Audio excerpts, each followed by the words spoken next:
పళ్ళు నాలుక ఈ రెండు కలిసి సహజీవనం చేస్తుంటాయి, నోట్లో ఎప్పుడూ కలిసే ఉంటాయి.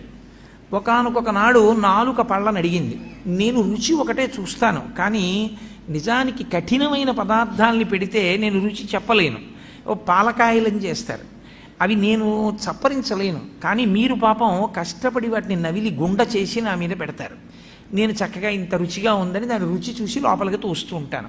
ఇలా ఎన్ని పెట్టారో నవిలి మీరు.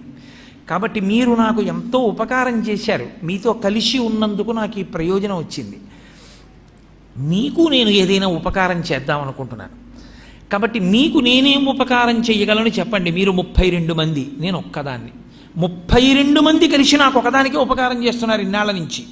నేను ఒక్కదాన్ని మీ 32 మందికి కూడా ఏదైనా ఉపకారం చేస్తాను, ఏం చెయ్యమంటారని అడిగితే పళ్ళు అన్నాయి, మాకు నువ్వు చెయ్యగలిగిన ఉపకారం ఒకటే, మేము పెట్టినదంతా తిను చక్కగా, పనికి మాలిన మాటలు మాత్రం మాట్లాడకు.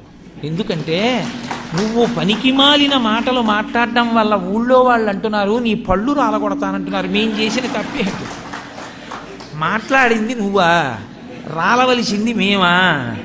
సత్సంగం లేకపోతే వచ్చేటటువంటి వ్యతిరేక పరిణామం కూడా అలాగే ఉంటుంది.